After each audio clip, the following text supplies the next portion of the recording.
रही थी कि मैं कुछ अपनों से कुछ अपनी बात करूं, अपने पुराणों की, अपने वेदों की, अपने सनातन धर्म की, अपने गुड लक की, अपने फॉर्च्यून की, कुछ फाइनेंस की। तो आज का दिन मैंने इसलिए चुना क्योंकि 16 दिसंबर से पूस मास लग रहा है, जिसको हम नॉर्मल जो वैदिक लैंग्वेज है उसमें पौष मास कहते हैं, नॉर्मल लैंग्वेज में खर मास कहते हैं। इसके लिए इस समय मांगलिक कार्य बंद हो जाते हैं। मांगलिक कार्य बंद होने के पीछे बहुत सारे साइंटिफिक रीजंस हैं। उन साइंटिफिक रीजंस को और उनको हम डिस्कस करेंगे तो वीडियो बहुत लंबा हो जाएगा। हाँ, इस मास में बहुत सारी चीजें भी वर्जित हैं, जैसे कि शक्कर वर्जित है, शुगर, क्योंकि ये कफ और कोल्ड करती है और ये ठंड का टाइम होता है। इस समय में हमेशा पीक पे ठंड होती है, तो इस समय शक्कर की जगह हमें जैगरी यूज करना चाहिए, यानी गुड़ यूज करना चाहिए। हम ऐसे ही बहुत सारी चीजों को डिस्कस करने वाले हैं, लेकिन सबसे ज्यादा इम्पोर्टेंट हमारे लिए आज की डेट में है, कलयुग में है, फॉर्च्यून, गुड फाइनेंस। तो आप मेरे साथ इस वीडियो के आखिरी तक बने रहें। मैं आपको 3 से 4 ऐसी रेमेडीज बताने वाली हूँ जिसको करने से, जिसमें से एक भी फॉलो करने से देवी लक्ष्मी आपसे कभी अप्रसन्न नहीं होगी, सदैव उनका आशीर्वाद आपके ऊपर बना रहेगा। तो सबसे पहले हम चालू करते हैं कि पूष मास किस चीज के लिए बना है। पूष मास यानी पौष यानी खर मास, ये हमारे लिए आराधना और साधना के लिए बना है। इस महीने में क्योंकि सारे इंपॉर्टेंट मांगलिक कार्य सब कुछ बंद होते हैं, हम कहीं और ऑक्यूपाइड नहीं होते, तो हमको साधना में ऑक्यूपाइड होना चाहिए। इस महीने में स्पेशली सूर्य की आराधना की जाती है, क्योंकि यही वो महीना है जब सूर्य दक्षिणायन से इस महीने के खत्म होते ही उत्तरायण हो जाते हैं, सूर्य अपनी दिशा बदलते हैं। आपने देखा होगा कि जब भी आप सूर्य को यदि जल चढ़ाते हैं तो इस समय आपको थोड़ा सा दक्षिण की तरफ अपने आप को टर्न करके सूर्य को जल चढ़ाना होता है। अब इस मास के खत्म होने के बाद मकर संक्रांति आएगी। मकर संक्रांति से सूर्य उत्तरायण होना चालू हो जाएगी। सूर्य का उत्तरायण होना अपने आप में एक बहुत बड़ा त्योहार है, ये आप जानते ही हैं, इसीलिए यहाँ पे सूर्य की आराधना करेंगे। लेकिन हमें सूर्य की आराधना से आत्मविश्वास बढ़ता है। आत्मविश्वास बढ़ने से हम सारे काम अपने स्मूथ वे में कर पाते हैं। लेकिन आत्मविश्वास बढ़ने के साथ साथ थोड़ा सा फाइनेंस भी चाहिए, तो इसलिए सबसे ज्यादा इम्पोर्टेंट फिलहाल है माँ की आराधना, देवी लक्ष्मी की आराधना, महालक्ष्मी की आराधना। जब हम लक्ष्मी की आराधना बोलते हैं तो हम लक्ष्मी की आराधना बोलते हैं। जब हम महालक्ष्मी की आराधना बोलते हैं तो उसमें देवी सरस्वती, देवी लक्ष्मी और माँ पार्वती, हम तीनों का नाम लेते हैं। महालक्ष्मी में तीनों का स्वरूप आ जाता है। तो इसलिए मैं आपको यहाँ पर सूर्य और देवी माँ लक्ष्मी की, महालक्ष्मी की आराधना दोनों को साथ में कैसे की जा सकती है वो थोड़ा सा डिस्क्राइब करना चाहूंगी। आपने श्री सूक्त के बारे में सुना होगा। श्री सूक्त हमारे वेदों में, हमारा सबसे पहला वेद है ऋग्वेद, उसमें देवताओं के द्वारा लिखे हुए सूक्त हैं, जो पुरुष सूक्त, श्री सूक्त। इसमें श्री सूक्त का महात्मा आपने सुना होगा, नहीं सुना है तो मैं बताती हूँ। श्री सूक्त देवी लक्ष्मी, महालक्ष्मी की आराधना के लिए, जिसने भी श्री सूक्त के पाठ करे हैं या जो हमेशा करता है, उसके पास, उसके पीढ़ियों में भी कभी भी लक्ष्मी की कमी नहीं होती, कभी भी लक्ष्मी के आशीर्वाद से वो वंचित नहीं होता। इसलिए मैं चाहती हूँ कि आप सभी श्री सूक्त का पाठ करें। यदि आप श्री सूक्त का पूरा पाठ नहीं कर सकते, जिसमें 15 ऋचाएं और एक फलित श्लोक है आखिरी में, तो पूरे होके 16 श्लोक होते हैं, 16 ऋचाएं होती है। यदि आप पूरा नहीं कर पाते तो उसमें एक है छठी ऋचा, जिसका मैं आज यहाँ पे डिस्कस करना चाह रही हूँ कि वो आप सिर्फ एक भी ऋचा याद करके और उसकी भी आराधना करेंगे इस महीने में, उसकी भी साधना करेंगे तो आशीर्वाद आपके ऊपर हमेशा बना रहेगा। छठी ऋचा के बारे में बताने से पहले मैं आपको थोड़े से कनेक्शन बताना चाहती हूँ श्री लक्ष्मी के और बिल्व फल के या बिल्व पत्र के, क्योंकि उस छठी ऋचा में ही डिस्क्रिप्शन है कि जो बेल का पौधा होता है, जो बेल का पेड़ होता है या जो बेल का फल होता है, जो हमारी लक्ष्मी जी ने तपस्या करी थी, तो उन्हीं के अंश से, उन्हीं के तप से बेल का वृक्ष पैदा हुआ है। तो ऐसा माना जाता है कि बेल का जो फल है वो लक्ष्मी जी का आशीर्वाद है जो हमें मिला है।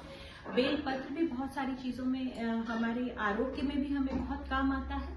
और बेल के फल से जब भी हम श्री लक्ष्मी का या श्री सूक्त का हवन करें तो बेल के फल से हमें, सूखे हुए फल से हमें उनका हवन करना चाहिए, क्योंकि और बेल फल का जो रस है उसे नेक्टर माना गया है, अमृत के समान माना गया है। उससे हमारे आरोग्य में बहुत सारी चीजों में हमें बॉडी में ठंडक मिलती है, हमें मानसिक शांति मिलती है।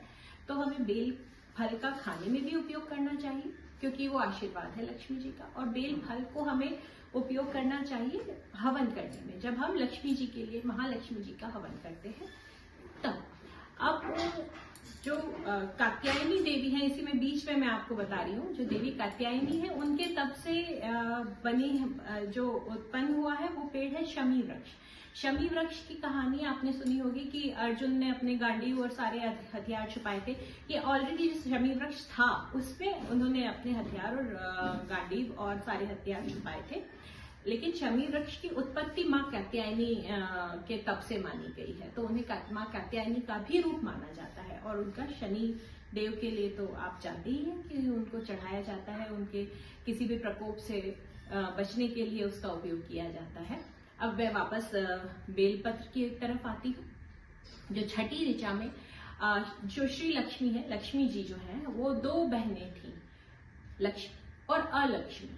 अच्छा, लक्ष्मी जी जब आती है तो हमेशा दोनों बहनें आती हैं, श्री लक्ष्मी और अलक्ष्मी, दो साथ में आती हैं। तो जब भी लक्ष्मी आती है तो अलक्ष्मी को लेके आती है। इस ऋचा में हमने बार बार आराधना करी है। हर बार जब भी हम इसको दोहराएंगे तो हम लक्ष्मी जी से यही आराधना करेंगे कि बाह्य अलक्ष्मी हमारे मन से, हमारे तन से, हमारे घर से, हमारे जीवन से बाहर हो जाए। श्री लक्ष्मी, लक्ष्मी जी का समय सुबह का होता है, अलक्ष्मी का समय सांध्य होता है, रात होती है, शाम होती है, शाम के बाद का अंधेरे वाला समय होता है। क्योंकि जो भी सारे काम है जो लक्ष्मी के आने के बाद हम गलत करते हैं वो अक्सर रात को ही हुआ करते हैं। तो हम ये इस ऋचा का पाठ करेंगे। मैं आपको इस ऋचा को नीचे डिस्क्रिप्शन में भी दे दूंगी, जिससे कि आप उसको पढ़ के अपने लिख के और उसको बार बार पाठ करें। एक माला करें, बहुत अच्छी बात है, वरना आप 11 पाठ कर लें, सुबह शाम पाठ कर लें। आप इनका पाठ सांध्य काल में भी कर सकते हैं। हमारे जो सनातन धर्म है इसमें नहाने, स्नान करने, स्वच्छ और साफ होके ही आप, क्योंकि लक्ष्मी जी को वैभव पसंद है। जहाँ वैभव होगा, जहाँ सफाई होगी, जहाँ खुशियां होगी, वो वहाँ और ज्यादा आएंगी। तो उनका आशीर्वाद प्राप्त करने के लिए आप पहले साफ हो, आप सुंदर लगे, आप अच्छे लगे, और फिर उनके इस ऋचा का पाठ करें। वो ऋचा है, मैं आपको यहाँ पे प्रोनाउंस करके बता देती। जो छठी ऋचा है वो कुछ इस तरह है, आप एक बार मुझसे सुन लीजिए और इसको इसी तरह से इसकी साधना करिएगा। आप 21 बार इसको रिपीटेटिव बोल सकते हैं, आप 11 बार बोल सकते हैं, आप माला करना चाहें माला कर सकते हैं, आप इसको सुबह बोल सकते हैं, आप इसको शाम को बोल सकते हैं। कुछ इस तरह है। आदित्य वर्णे तपसोधि जातो वनस्पतिस्तव वृक्षोऽथ बिल्वः तस्य फलानि तपसानुदन्तु मायांतरायाश्च बाह्या अलक्ष्मी। इसको मैं आपको डिस्क्रिप्शन में भी पूरा लिखे हुए आपको मिल जाएगा, आप उसमें से डिस्क्रिप्शन में से देख लीजिएगा, उसको कॉपी कर लीजिएगा और उसका प्रोनाउंसिएशन जैसे मैंने किया है वैसे करिएगा। इस ऋचा में हमने सबसे पहले महालक्ष्मी को उद्बोधन किया है आदित्य वर्णे। आदित्य वर्णे यानी सूर्य की तरह रंग वाली।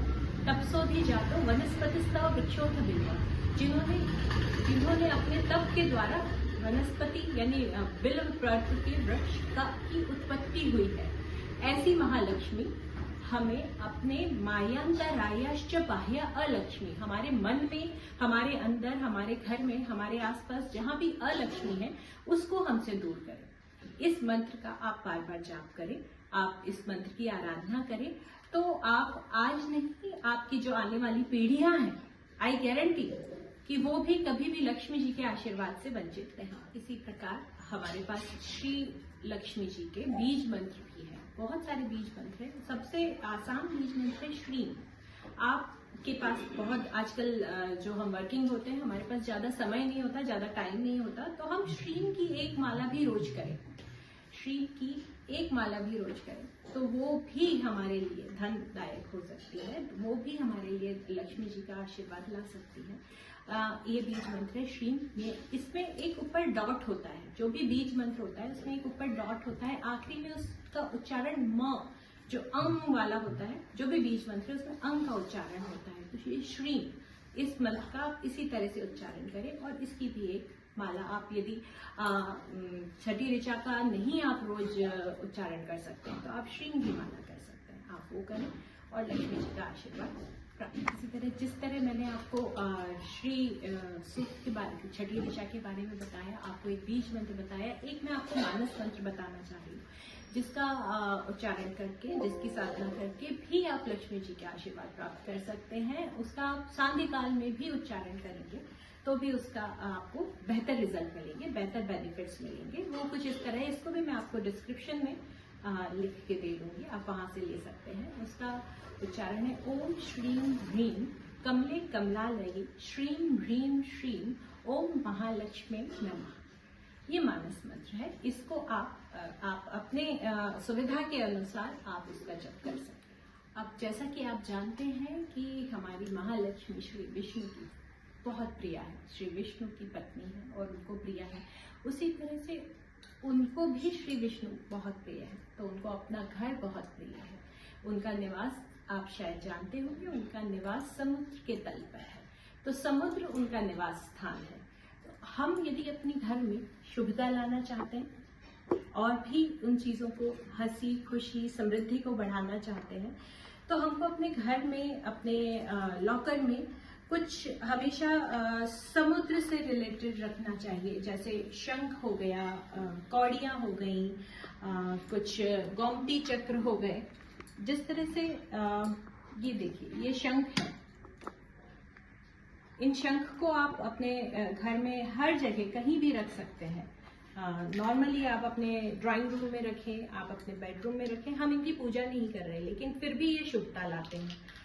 इसके साथ कुछ गोमती चक्र होते हैं जिसको हम पूजा में रखते हैं, उनकी पूजा, क्योंकि ये सभी कुछ समुद्र से रिलेटेड है। समुद्र से आने वाली हर चीज श्री लक्ष्मी जी को बहुत पसंद है।